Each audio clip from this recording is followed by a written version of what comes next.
నేను విశాఖ అర్బన్ కాపు సంఘం ప్రెసిడెంట్గాను, రాష్ట్ర కాపునాడు ఆర్గనైజ్ సెక్రటరీగాను, ఉత్తరాంధ్ర కాపు సంఘం ప్రెసిడెంట్గాను 20 years నుంచి నేను పనిచేస్తున్నాను. కాపులేంటో, కాపు వ్యవస్థ ఏంటో, కాపు కులం జరుగుతున్న అన్యాయం ఏంటో క్షుణ్ణంగా తెలిసిన వాడిని. అయితే నేను గతంలో రాష్ట్ర కాపునాడు ఆర్గనైజ్ సెక్రటరీ చేసినప్పుడు కూడా హైదరాబాదు, అప్పుడు తెలంగాణ ఇది రెండు కలిసి ఉన్నప్పుడు నేను స్టేట్ ఆర్గనైజ్ సెక్రటరీ చేశాను. అప్పుడు ఆదికేశ్వర నాయుడు, తులసి రామచంద్ర ప్రభు చాలామంది అక్కడ మన హైదరాబాద్లో పబ్లిక్ గార్డెన్లో మాట్లాడడం జరిగింది. కాపు వ్యవస్థ గురించి మొత్తం రాష్ట్రం అంతా మాట్లాడాను నేను. నాది రాష్ట్రంలో మొత్తం తెలంగాణ కానీ ఆంధ్రప్రదేశ్ కానీ అడిగితే వాట్ అబౌట్ రవీంద్రనాథ్ ఠాగూర్ అంటే ప్రతి ఒక్కరు చెప్పవలసిందే. ఠాగూర్ గారిలో ఉన్న పేరు అది. అయితే ప్రజారాజ్యం పార్టీ పెట్టారు చిరంజీవి గారు. చాలా సంతోషం, నేను కూడా వెళ్ళాను.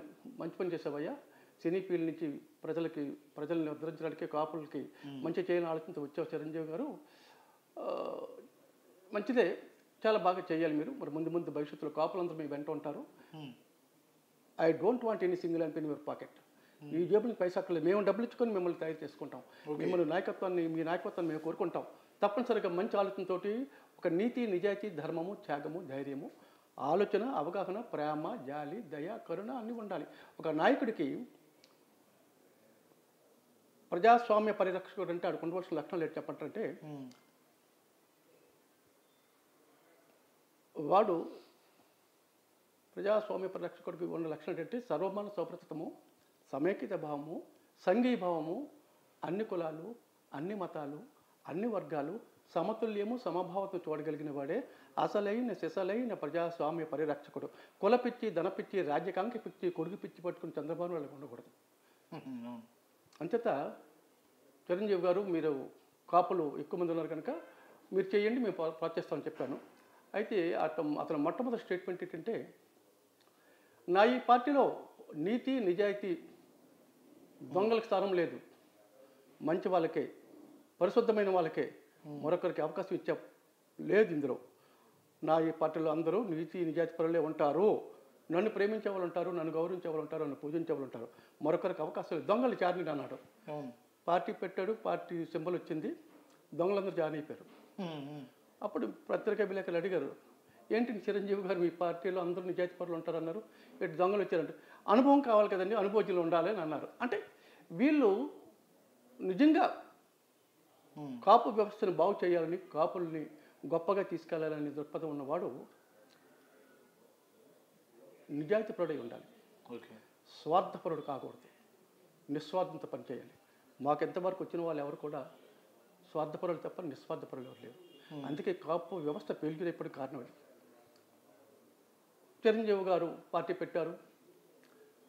294 ఎమ్మెల్యే టికెట్లు, 42 ఎంపీ టికెట్లు.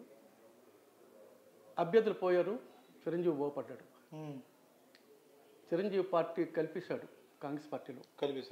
కల్పిత పర్యాటక శాఖ మధ్యలు ఇచ్చారు కేంద్రంలో. అతను బాగుపడ్డాడు.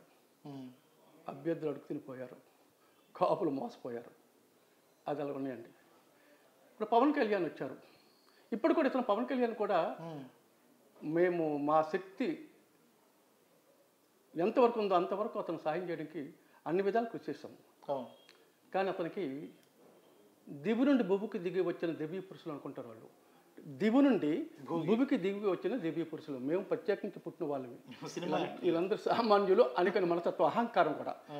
ఆ అహంకారమే ఇతడేదో నేను కాపు వ్యవస్థకి నాయకుడిని, ప్రజలందరూ నా వెంట ఉంటారు అని అనుకున్నాడు.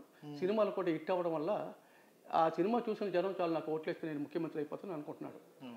అయ్యా పవన్ కళ్యాణ్, సినిమా చూసే వాళ్ళు ఓట్లు వేయరు. ఓట్లు అనేది ఓట్లు వేసే జనం వేరు, సినిమా చూసే జనం వేరు. నీ మీటింగ్కి చాలామంది కుర్రాళ్ళు వస్తుంటారు, టీనేజ్ కుర్రాళ్ళు, 16 నుంచి 18 సంవత్సరాల కుర్రాళ్ళు. కేవు కేక అంటారు. కేవు కేక వరకే అది, కానీ వాళ్ళకి ఓట్లు ఉండవు. వాళ్ళకి ఓట్లు ఉండవు. అంచేత పవన్ కళ్యాణ్ అనేవాడు నాకు, నా కులానికి ఒక మెగాస్టార్ ఫ్యామిలీ నుంచి వచ్చినవాడు. మా కులంలో ఒక ఆనిముత్యం, ఒక వజ్ర వైడూర్య మరకత మాణిక్యంతో, గోమేశంతో, నవరత్నంతో కలిగినటువంటి గొప్ప వ్యక్తి అని ప్రజలందరూ అనుకున్నారు, కాపు ప్రజలు మొట్టమొదట. ఇలా రాను రాను రాను రాను రాను రాను చూసి మనము ఒక్కరమే గల్లేము, ఉమ్, చంద్రబాబు నాయుడు పొత్తి పెట్టుకోవాలన్నాడు. ఉమ్, ఫస్ట్ స్టెప్ అది. అప్పుడే చాలామంది అన్నారు చంద్రబాబు నాయుడు కాపులకి బద్ధ శత్రువు. ఉమ్, అది ఎలాగనంటే చెప్తాను వినండి. ఉమ్, వంగవీటి మోహన్ రంగా కాపు వ్యవస్థకే నాంది పురుషుడు. ఉమ్, కాపుల గురించే పాటుపడ్డాడు, కాపుల గురించే అతను చంపేశారు. ఉమ్, చంపేసిన వాళ్ళు ఎవరు అంటే అందరికీ రాష్ట్రం మొత్తం ప్రజలందరికీ తెలుసును, చంద్రబాబు నాయుడు మరి కొంతమంది వర్గం కమ్మ వర్గమే చంపేశారు అనేది రూఢిగా చెప్పగలుగుతారు, చెప్పుతున్నారు ఆ బాల గోపాలం దగ్గర నుంచి కూడా. ఇందులో సందేహం ఏం లేదు. ఇది నిజము, ఇది నిజము, ఇది నిజము, ముమ్మటికి నిజము. ఉమ్, మరి అటువంటితో నీకు స్నేహం ఏంటి, అటువంటితో పొత్తు ఏంటి? అవును. నువ్వు 4 సీట్లు తెచ్చుకో, 5 సీట్లు తెచ్చుకో, అసెంబ్లీ అడుగుపెట్టు, నీ వాడి వేడి నీ యొక్క ప్రభావం చూపించవయ్యా. చూపించి 2029కి చీఫ్ మినిస్టర్ అయిపోతావు. అదే మీరు కూడా కోరుకుంటారు ఏంటంటే ఇండివిజువల్గా పోటీ చేయండి. మీరు 1 గెలుస్తారా, 2 గెలుస్తారా, 10 గెలుస్తారా, 50 గెలుస్తారా, ఏదైనా పూర్తిగానే ముఖ్యమంత్రి అవుతారు అనేది మీరు వ్యక్తిగతంగా స్థాయిని సమర్థతను చూపించడం అనేది మీ కోరిక. అదేనండి, మీరు ఇండివిజువల్గా పోటీ చేయండి. 5 రానివయ్యా, అసెంబ్లీ అడుగు పెట్టవయ్యా, నీ యొక్క స్టేటస్ చూపించవయ్యా, నీకు యొక్క వాగ్దాటిని చూపించు. ప్రజలు నిన్ను వేణులకు ఎత్తిస్తారు. మా పవన్ కళ్యాణ్ మా అసెంబ్లీలో కూర్చొని మాట్లాడుతున్న మా కాపు నాయకుడు ధీమాగా చెప్పి 2029లో ఇది became chief minister of Andhra Pradesh. కానీ నీవు దొంగోడు జైలు గెలిపావు. చంద్రబాబు నాయుడు ఎంత దొంగ అంటే కాపులకు బీసీలు చేరుస్తాను చెప్పి నేను 2014 ఫిబ్రవరి 24 నన్ను పిలిచాడు చంద్రబాబు నాయుడు. ఇప్పుడు వాసుపల్లి గణేష్ కుమార్ గారు ఉన్నారు ఇక్కడ, అతను నన్ను తీసుకెళ్లాడు. ఠాగూర్ గారు కాపు సామాజిక వర్గం నుంచి వచ్చారు, మీరు మీ అవసరం మాకుంది, రాష్ట్రంలో అత్యధిక జనాభా కాపున్నారు కనుక మరి మీరు మమ్మల్ని గెలిపించి 2014 ఎన్నికల్లో ఈ రాష్ట్రానికి తెలుగుదేశం పార్టీ రూలి వచ్చేటట్టు చేయగలిగితే అందులో మీ చేతిలో కొంత భాగం ఉంది, మీరు చేయగలుగుతారు అన్నాడు. కరెక్టే, నేను నా వరకు పదవుల వరకు నాకు అక్కర్లేదు. I don't want any political leadership. Unit విశేషం నేను ప్రెసిడెంట్గా ఉన్నాను. నా కాపులకు మేలు చేయవయ్యా, కాపులు బీసీలు చేర్చు అని అడిగిన సందర్భంలో మేనిఫెస్టోలో మీకే ముందు రాశాను అన్నాడు. ఆ మేనిఫెస్టో అంత అబద్ధం. వాడు ఏం చెప్తాడో, వాడు ఏం మాట్లాడతాడో, వాడు చేసిన పని వేరు, ఆలోచన వేరు. బయటకు ఒక మాట, లోపల ఒక మాట. చంద్రబాబు నాయుడు అంత మరి అంతకంటే చెత్త చెదారతో కూడుకున్న దగ్గరికి మనం వెళ్ళం, వాసన వస్తుంటుంది, చూడు వాసన వస్తే.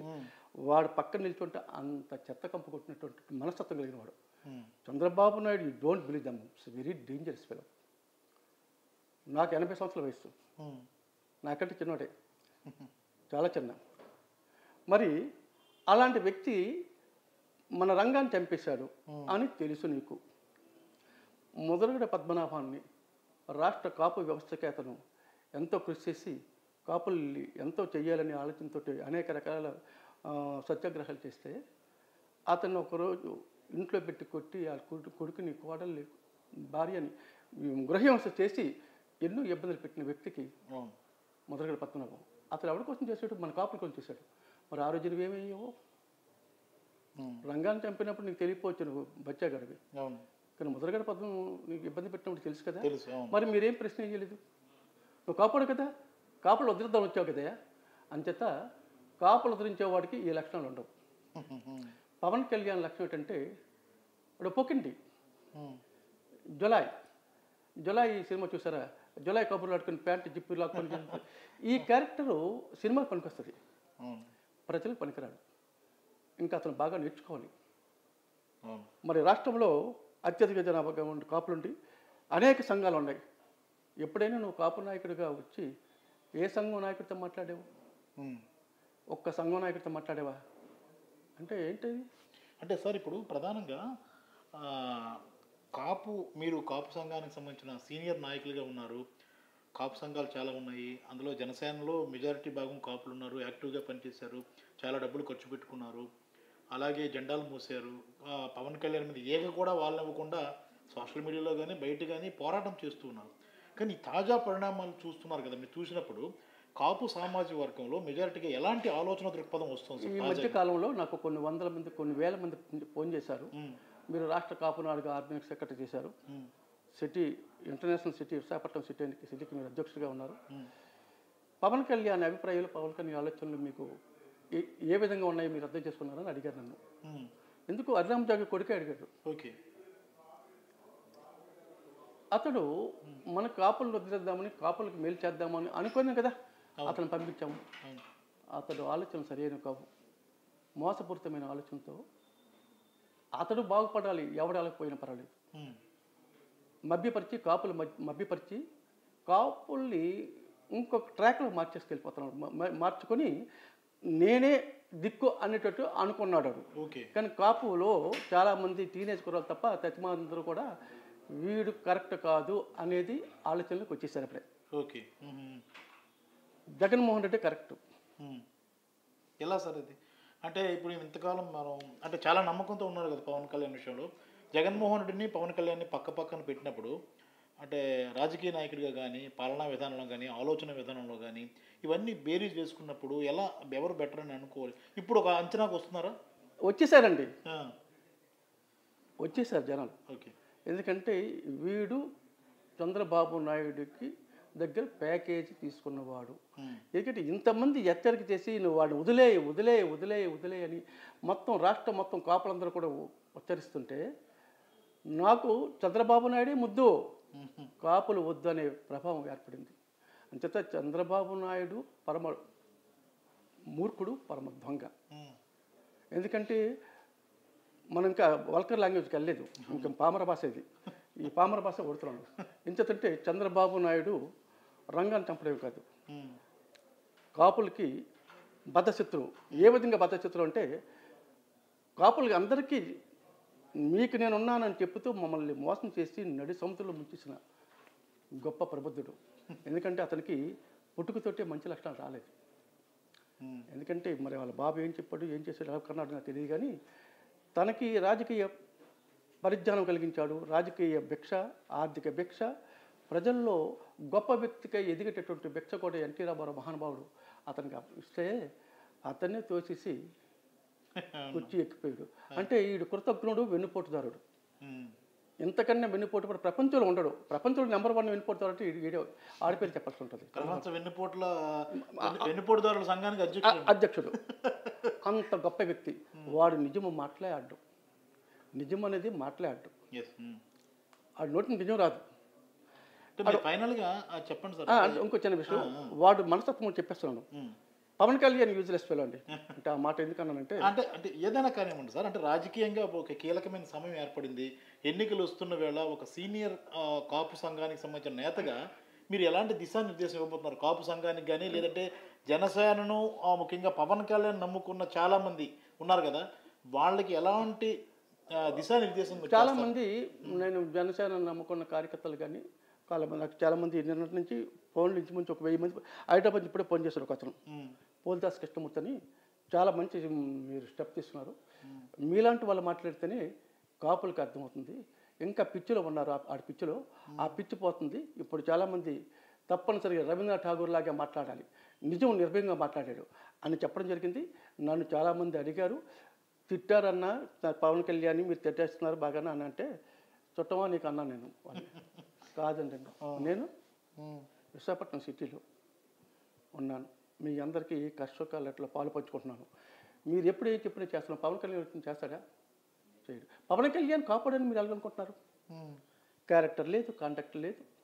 ఓ రాష్ట్ర ముఖ్యమంత్రి కావాల్సిన క్వాలిఫికేషన్లు ఎలాంటివి చేసినా సర్వమాన సౌభ్రతము, సమైక్యత భావము, సంఘీభావము, అన్ని కులాలు, అన్ని మతాలు, అన్ని వర్గాలు సమతుల్యము, సమభావతం చూడగలిగిన వాడు అసలైన ప్రజాస్వామ్య పరీక్షుడు. కులపిచ్చి, ధనపిచ్చి, రాజకాంక్ష పిచ్చి, కొడుకు పిచ్చి, మనోడు పిచ్చి పట్టుకుని చంద్రబాబు నాయుడు కాదయ్యా. అలాంటి వాడితో చేతులకు వెళ్ళిపోయాడు. వీడు మనకు ఉపకారం పడతాడని మీరు ఎలా అనుకుంటున్నారు? పెద్దలు, వయసు మళ్ళిన వాళ్ళు ఉన్నారు, చాలామంది టీనేజ్ కుర్రాళ్ళకి ఓట్లు ఉండవు, వాళ్ళు ఏదో కేకలేస్తారు, వాళ్ళ పక్కన పెట్టండి. మీ అభిప్రాయం అడిగాను, అర్రమ్మ జోక కొడుకుని అడిగాను, నిన్ననే ఫోన్ చేశాను. చాలామంది అడిగితే మీరు చెప్పింది కరెక్టు, మేము గతంలో మీరు ముందు చెప్పారు, నేను చాలాసార్లు చెప్పాను, ఇవి నమ్మకండి, don't believe them, very very very dangerous fellow Pawan Kalyan.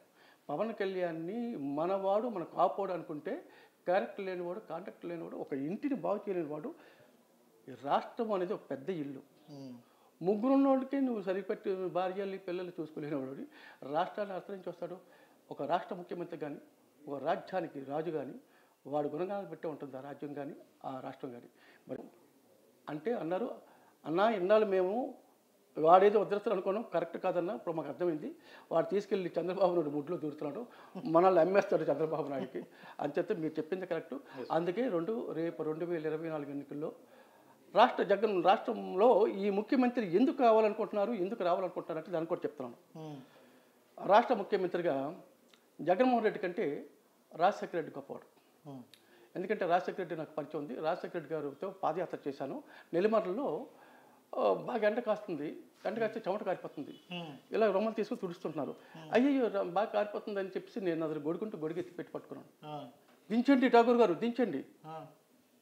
ప్రజలందరూ ఉన్నారు. ఎండ మనక వాళ్ళక అందరికేనండి. మరి అందరికైతే గొడుగును మనకెందుకంటే అంత మృదు మధుర స్వభావంతో కలిగినటువంటి పేదల పాలిట పిన్నిది రాజువయ్య, మహారాజువయ్య, నిన్ను మించిన రాజావుడయ్యా, నాకు నువ్వే కావాలయ్యా అని ప్రతి ఓటర్ కోరుకున్న మహానుభావుడు. ఆరోగ్యశ్రీ కార్డులు, EBC economical backward committee, fee reimbursement, ఒకటేంటి అనేక రకమైన కార్యక్రమాలు చేసి ప్రజలు మనల్ని పొందిన గొప్ప ముఖ్యమంత్రిగా ఉన్నాడు. అటువంటి ముఖ్యమంత్రి కొడుకు జగన్మోహన్ రెడ్డి. అతను 3 అడుగులు చేసిన 6 అడుగులు ముందుకు వెళ్తున్నాడు. రాష్ట్ర ఖజానంతా నిలిచేశాడు చంద్రబాబు నాయుడు, నో బ్యాలెన్స్. అటువంటి సమక్షంలో, అటువంటి పరిస్థితుల్లో రాష్ట్ర ప్రభుత్వం ఏర్పడినప్పుడు నవరత్నాలు ఇంప్లిమెంట్ చేసే విధానం ఎంతకన్నా గొప్ప ముఖ్యమంత్రి ఎవరు ఉంటాడండి.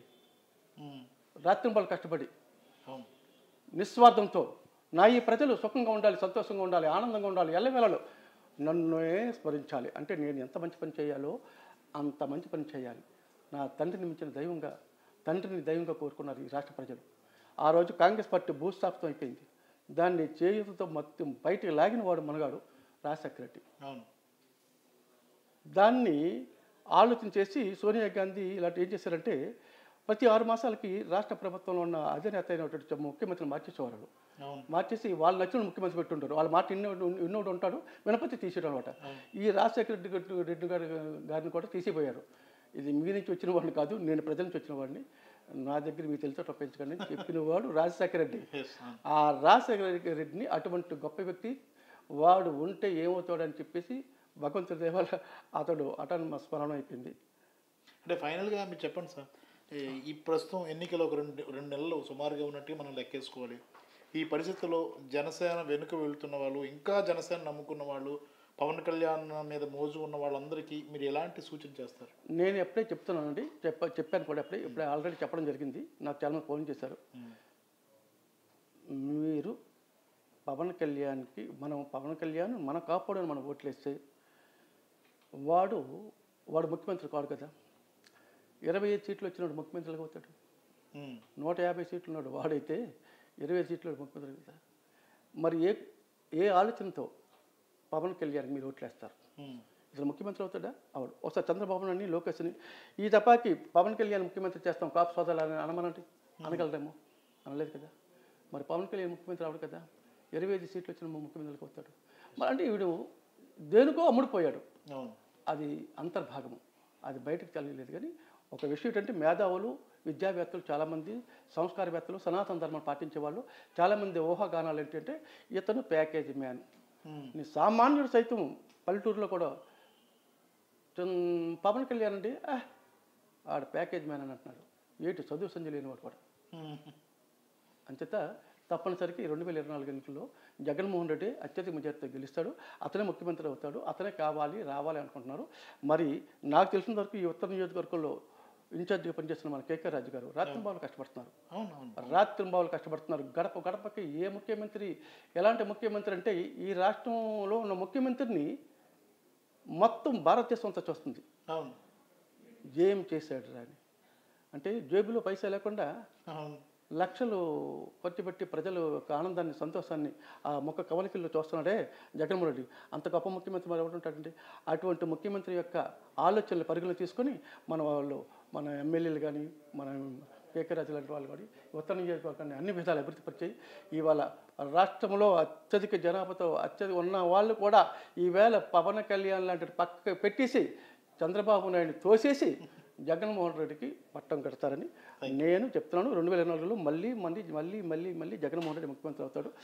ఇక నా అభిప్రాయం ఏంటంటే మా ఏరియాకు మా రాజుగారు, మా కేకే రాజు గారు కూడా ఇక్కడ ఎమ్మెల్యే అవుతారు. రాష్ట్రంలో జగన్మోహన్ రెడ్డి పార్టీ వస్తుంది. మళ్ళీ కేకే రాజు గారికి ఇక్కడ మంత్రి పదవి వస్తుంది. ఇవాళ చెప్తున్నాను. అంటే అతను కృషితో నాస్తి దుర్భిక్ష అనే పదవానికి నాంది పలికిన వ్యక్తి. అవును. గతంలో ఎన్నికల్లో డబ్బులు ఖర్చు అయిపోయినా సరే అవును. ఎక్కడ ఆ రోజు తగ్గకుండా నుంచి ఈ రోజు వరకు ఈ రోజు వరకు రాత్రింపాలు కష్టపడుతున్నాడు కనుక అతను గెలుపుకి మేము రాత్రింపాలు కష్టపడతాము. మా కాపులందరూ కూడా జగన్మోహన్ రెడ్డికి ఓట్లేస్తారు. Thank you very much sir. ఇది వినం కదా, మొత్తం కాపు సామాజిక వర్గంలో ఒక అంతర్మదనం అయితే మొదలైంది. నిన్న మొన్నటి వరకు జనసేన అధ్యక్షుడు పవన్ కళ్యాణ్ తమ నాయకుడని భావించిన చాలామంది ఇప్పుడు రియలైజ్ అవుతున్నారు.